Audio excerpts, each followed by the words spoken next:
pagal Wikipediją projektų valdymas tai disciplina apie planavimą, organizavimą, užtikrinimą bei išteklių valdymą, siekiant konkrečių tikslų. Projektas tai laikina veikla galinti peraugti į pastovią, nukreiptą į unikalaus tikslo siekimą, turinti savo pradžią ir pabaigą bei baigtinius išteklius. Toliau šiek tiek istorijos. Seniausi projektų pavyzdžiai tikriausiai būtų genčių rengtos medžioklės. Seniausi projektų valdymo pavyzdžiai būtų didžiuliai statiniai ir statinių kompleksai. Seniausia žinoma struktūra yra Afrikoje, kurios amžius yra maždaug apie 1 750 000 metų. Tai apskritimas suformuotas iš akmenų luitų. Daug didesnis projektas yra Gizos piramidė, esanti Sacharos dykumoje, pastatyta maždaug 2480 metų prieš Kristų, kurią statė 1000 darbininkų iš visų Egipto provincijų apie 30 metų ir buvo panaudota milijonai tonų akmens. Tuomet projektams dažniausiai vadovaudavo patys architektai. Manoma, kad šiam projektui vadovavo Natchas.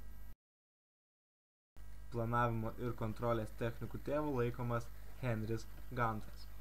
Amerikiečių inžinierius ir konsultantas vadybos klausimais geriausiai žinomas dėl 1910 metais sukurtos lentelės, kuri vėliau buvo pavadinta jo vardu.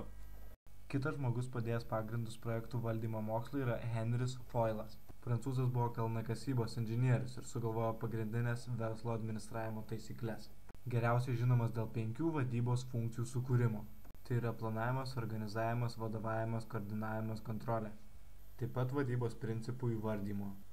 Tai duomenų rinkimas, pranešimo formavimas, duomenų perdavimas per ryšio kanalus, apskaita, kontrolė, analizė, prognozė, planavimas, operatyvus valdymas, organizavimas ir koordinavimas, sprendimo priėmimas, vykdymas, stimuliavimas ir motyvavimas.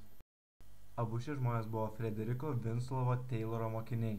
Šio amerikiečio mechanikos inžinieriaus darbai padėjo pamatą dabartinėms darbo ir išteklių paskirstymo sistemoms. Projektų valdymas kaip atskira disciplina atsirado 1950 metais ir buvo pagrįstas inžinerijos modeliu. Pirmieji rimtai projektų valdymą panaudojo Lockheed kompanija šaltojo karo metu, kurdami ir bandydami Polaris 2 pakopų balistinės raketas su branduoliniu užtaisu, kurios buvo paleidžiamos iš povandeninių laivų. Greitai matematiniai valdymo metodai pasklido po daugelį privačių įmonių. 1967 metais Europoje susikūrė Tarptautinė projektų valdymo asociacija. Projektų valdymo metodai. Tradicinis metodas susideda iš 5 dalių.